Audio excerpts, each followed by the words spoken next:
today's segment, segment 4, after the crisis, non-medical care. This type of care is typically provided in a facility or the comfort of your own home and is usually private pay. Our first guest today is Jennifer Carpenter, Vice President of Sales of Senior Services of America, parent company of Broadmoor Senior Living, located in Bridgeville. Jennifer, welcome and thank you for being here today to talk about personal care. Hi, Betty. Thank you so much. Pleasure to be here. A lot of times family members don't know, when do I need personal care? What is personal care? What can I expect? What I always try to tell people is, if you're thinking about personal care, that you might need some help for your loved one, now's probably the time to start looking. When it comes to what is personal care, there's a lot of different avenues that you can explore. Most personal care homes provide the same services. Assistance with medications, which is one of the biggest reasons why family members go looking. Assistance with meals. A lot of times family members notice weight loss or spoiled food in the refrigerator. Maybe mom is buying 15 boxes of cereal, or a family that I worked with recently had an entire cupboard filled with enough baked beans to get us through the next natural disaster. So when you start noticing those types of things, the medications, maybe they're not taking their pills correctly, maybe they aren't cooking or eating, or there's a lot of spoiled or rotten foods in the house. Maybe you've noticed that the house isn't quite as clean as it used to be, and mom always used to be a really meticulous housekeeper, those types of things. So when we talk about it, and in our industry, we talk about activities of daily living. Right. You and I are on autopilot, so we kind of go through it day by day. We get up, we're in our routine, and we start doing things, but as we age, it becomes more difficult for us. So a personal care home is really where you'll be able to find those supportive services.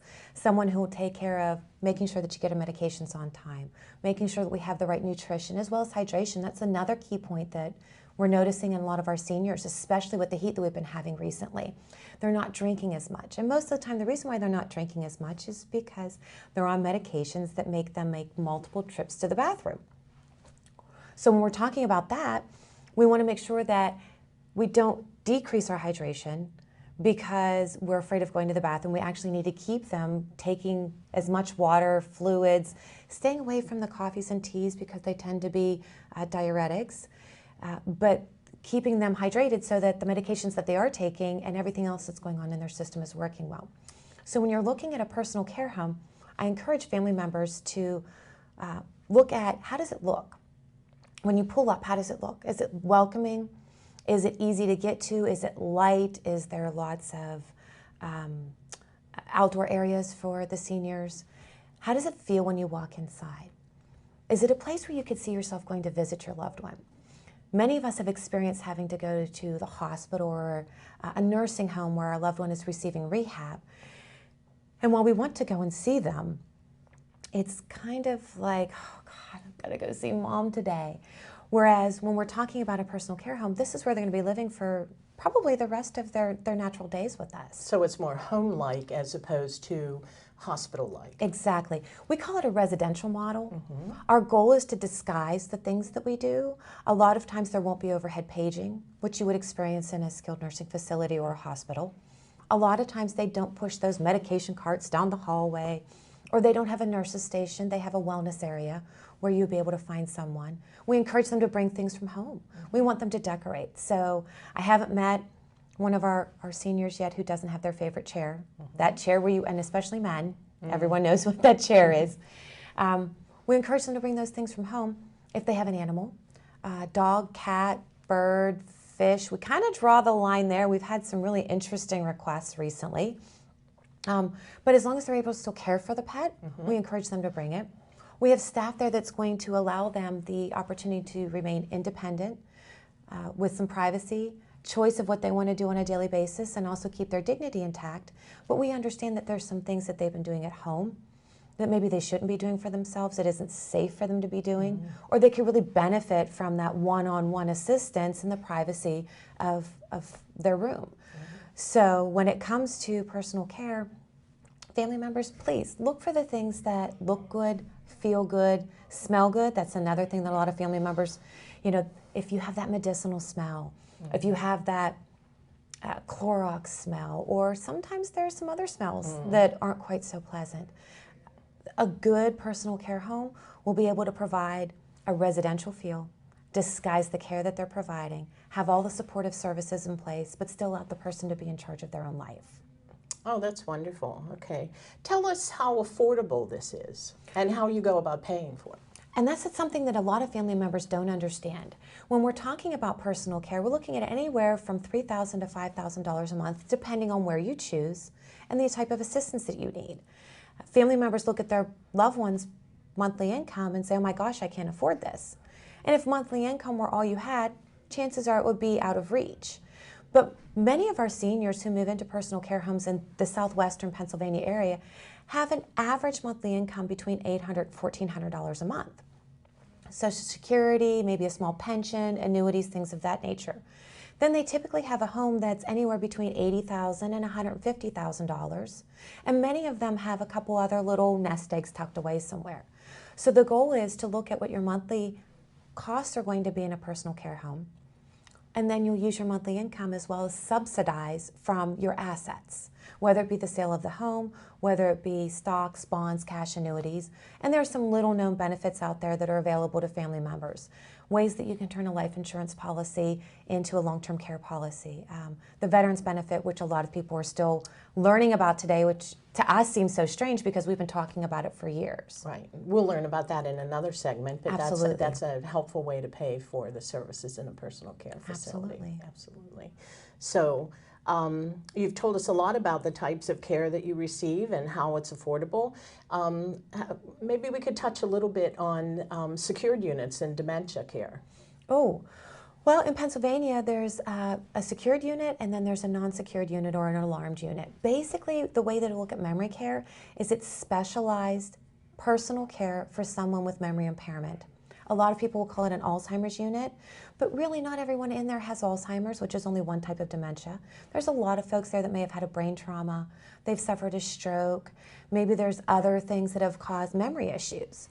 So the goal is to put them in an area that's a little bit smaller, a little bit quieter, give them the opportunity to have specialized care based on what their needs are. Their sight starts to go, they don't see the way that we do. They go from seeing in 3 dimensions into 1 dimension. So it makes it a little scary for them walking in and out of rooms. Their hearing goes a little bit differently than ours does. The hearing goes as well. So in a specialized memory unit, you're going to have specific activities that are shorter, geared towards the shorter attention span, as well as something that they'll be able to enjoy and participate in. Most of the times you'll see a lot of hands-on, whether it's crafting, whether it's flower arranging, sorting, folding, as well as a lot of song. Memory care residents have the ability to enjoy song much longer and participate even when they get to the point where they're not as able to engage in conversation the way that you and I are. So you can take someone with memory impairment who really hasn't spoken to their family in years and start singing an oldie but goodie, You Are My Sunshine, or one of the John Jacob Jingleheimer Schmidt, and they join right in. And the hymns. Or the hymns, and family members are astounded. I haven't heard mom talk or sing in years. So your best suggestion then is to come and visit the facilities? Absolutely, 3 to 5 minimum. Do your research, look at reviews online. That's one of the best ways to see what other family members are experiencing. Remember, we can't please everyone all of the time. We are human. There are times when we don't quite meet someone's expectations, but we always try really hard. But yes, absolutely. Visit, explore, research. But if the thoughts come into your mind right now that maybe I need to look into personal care, I'm going to tell you, you need to look into personal care.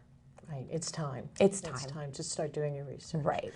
Well, we've certainly learned a lot from you today, Jennifer. We thank you so much, and we invite people to come and visit Broadmoor in Bridgeville on Washington Pike, correct? Absolutely. And see what the personal care homes have to offer and if it's a good fit for your loved one. So thank you, Jennifer. We appreciate your help today. Thank you. And we'll be right back after this commercial break.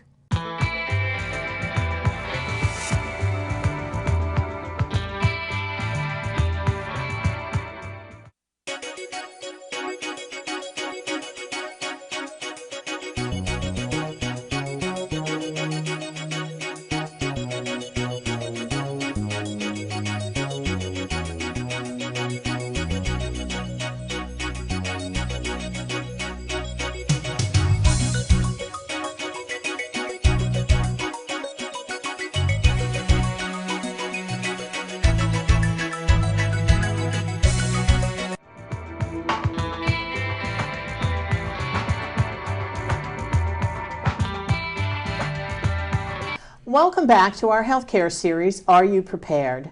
If you're just turning into our show, we're exploring non-medical care, what it is and what you can expect. Let's get back to learning. Our second guest today is Marcia Matthews, owner and administrator of Freedom at Home, which is located right here on Stoltz Road in Bethel Park. I know that you see patients every day, Marcia, so thank you so much for being here to talk with us about non-medical in-home care. Marcia is a registered nurse and has spent the last 10 years dedicating herself to making sure that people get the care in their homes that they need when they need it. You can't possibly find a more dedicated or compassionate healthcare provider in our area. So now that we've heard a little bit about Marcia, and I'm going to have Marcia explain to us the difference now between Medicare certified care, and now we're going to talk about non-medical in-home care. All right? So tell us what the difference is and what the non-medical in-home care provides. Okay, Betty, it's the truest meaning of the word home care refers to care received in the home. However, recently that has changed, that term, and home care refers to non-Medicare or non-medical home care. So the difference is home health care and home care or companion care. The difference is home health care is professionals, registered nurses, therapists, and it is paid for by your insurance company. Non-medical care is caregivers that perform companionship care, homemaking, transportation, which is paid for by the client or caregiver, which we have seen a huge increase over the past year with these services being needed for people to stay independent in their home safely. Everybody works today, families work, children work, and are not able to provide the care to their parents on a daily basis as they would like. So it is a peace of mind for everybody to hire people to do non-medical care in the home, opposed to, and actually simultaneously you can have both cares. You can have a registered nurse who might recommend you need a little extra help, safety, bathing, cooking, cleaning, and also have a non-medical service as well. So this is a little bit like hiring a daughter.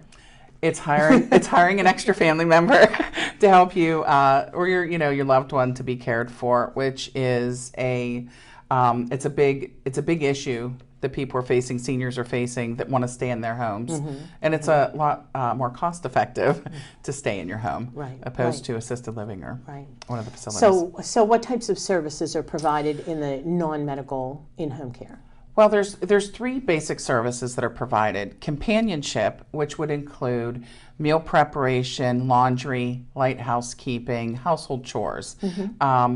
And sometimes it's as much as just making somebody lunch or sitting with them. Then there's also personal care, which helps with your dressing, hygiene, toileting, bathing, which is a big one.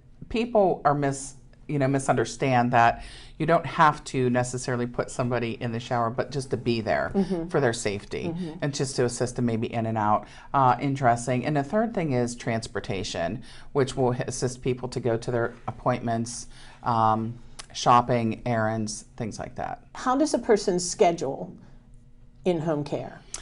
Well, in-home care is not, because it is not insurance driven, it is private pay.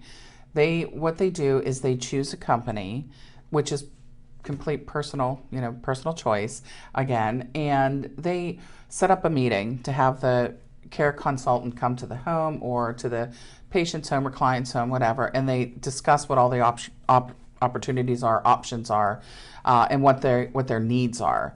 And we set up a plan based on that, including the cost of it, which it needs to be discussed up front. The cost and what the minimum hours are. A lot of companies have a minimum 3-hour window that you need to, commit to. And then after that is established, or during that meeting, it is completely individualized to what your needs are. There's care 24/7. So they can, if you need somebody 3 hours in the morning, 3 hours in the evening, that's possible. Some people like to be there when mom gets up in the morning, help her bathe, get breakfast and dressed, and then not again until the evening for her bedtime routine, dinner, change, and then back into bed. So it's completely customized to what your needs are. So the services are very individualized. The schedule is very individualized. Yes. And what we have found out is to get started, you have a care plan. Everything looks great on paper. But then once you're in there, things change a little bit, or maybe they need a little more care, a little less care. There are no lengthy contracts to sign. This is just done on an as-needed basis. And you just work with the office, work with the care coordinators, the schedulers, and the caregivers, and make something that works. Because our goal, and everybody's goal, is to make the person or the client be at home safely where they want to be. Exactly. Now this is, what about medications? Medications, the caregiver that is in the home, they are allowed to, as long as a schedule is in place, they're allowed to remind the client when they can take their medication or when they're supposed to take it. They're not allowed to touch the medications. They may offer a glass of water or just simply say, here are your medications, it's time. But as far as filling a pill box or touching medications, they're not permitted to do that. Okay, all right. All right, so these are not nursing services, these are companion services. Right, these are All right. companion services. Another question I'm thinking as I'm listening to you is, what about the caregivers? Do you see the same caregiver every time, or is it a different person every time that you have someone come in? That's a good question. It's personal choice. Some people do prefer to have the same caregiver. Even if they have 80 hours a week, they want the same caregiver, which is not possible. But you know, we try to keep what the patient or client chooses to have, or the family. If they really would like to have the same caregiver, then yes, we will give them the same caregiver, because we try to fit the caregiver with the client. It's not just pulled out of a pool. It is methodically planned out who is going to go. And we try to have the caregiver meet with the family, the client, before they start care, and try to make sure that it's a good personality fit, and to make sure that the hours that they're looking for. Some caregivers only work a few hours a week, some work 40 hours a week. So it depends on what the hours and the needs are. And some people like a variety, so it doesn't get old. They just like a change, and we're also able to do that. All right. So this is a private pay type of care. Yes. And either the client or maybe the client's family get a bill for the services provided based on the schedule that they've set up when they do the consultation. That is correct. All right. Which is also, from what I'm hearing, very easily modified. It is modified. It is changed to make everybody happy. Right. That's what we're here to do, is meet the needs of the client. Okay. And give us an idea of what these types of services cost. Well, they cost anywhere from, I have seen, from $22 an hour to about $26 an hour. Okay. And it depends on the level of need or care that the client requires. And I think I've heard somewhere that sometimes long-term care insurance will pay for this. I wasn't paying attention. They do have certain long-term care insurances will pay. And also there are programs through the Allegheny County Department of Aging. It's called the PDA waiver, and through the veterans. They also have programs in place that can assist with the cost of it. Well, this has been just a wealth of information. Thank you so much. We appreciate all this wisdom and knowledge that you have, and your compassion for caring for seniors in their homes. Thank you so much, Marcia. You're too kind, Betty. Thank you. It's been a pleasure.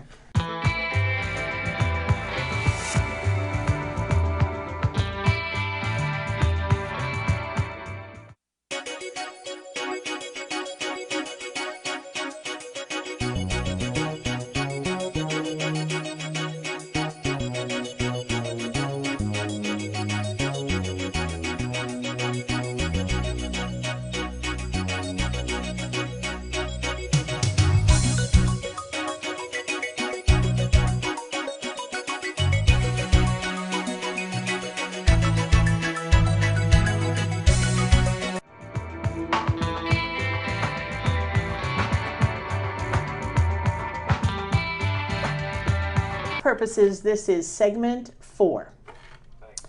Welcome back to our healthcare series, Are You Prepared? If you're just turning in, we are exploring independent living. Our guest today is Kathy Fuller. Kathy has been in the long-term care field for 30 years, and she's held sales positions on both local, regional, and national levels, as well as having served as a personal care home administrator. She's now the sales and marketing director at Brookdale of Mount Lebanon, formerly known as the Devonshire. They provide both personal care and independent living to seniors living in this area. Brookdale is the largest provider of long-term care residences in the country with over 1,100 residences. Kathy, thank you so much for being here today. Delighted. And being willing to share with us your expertise. All right, I'm sure our audience is very interested to learn more about independent living. Well, independent living is near and dear to me because I have sold all of the disciplines I believe in long-term care, but independent living is a very exciting place to be because it gives the opportunity to really give people a lifestyle change and a vital help with their physical and mental well-being while they can still really enjoy it in a non-medical setting. Mm-hmm. And that's one of the most important things. This is a non-medical setting. Absolutely. I mean, mostly it depends on a person's current health status and their lifestyle choices, but it gives people the opportunity to stay active. It gives them the opportunity to stay independent, even more independent than in most cases they can stay in their own home. The wonderful thing about independent living is once somebody makes the choice that being at home isn't optimal for them, it gives them the ability to come in and have all of the tools provided for a lot of the activities of daily living that have become a burden to them at home. Exactly. And it enables them to then enjoy the things of life that are more exciting and fun, and it gives them the opportunity to do things that they hadn't done in years. You know, we find so many people are engaged while they are still working. They are engaged in a community of people. They are engaged with thought every day and purpose. Once that ends for folks who have retired, then they don't stay as mentally active because they just don't have the opportunity to be using all of the capacity that they have for educating themselves on new topics, which is so often the one factor that keeps people younger. So they're disengaged from social aspects. Absolutely. And so many people become disengaged from their other peers and their family members because of healthcare reasons and mobility issues and transportation issues. This way, people can be in a community where they are able to actively enjoy all of the amenities and the freedom of transportation being available. Sometimes exercise programs that are vital to keeping them physically active and mentally sharp. Right.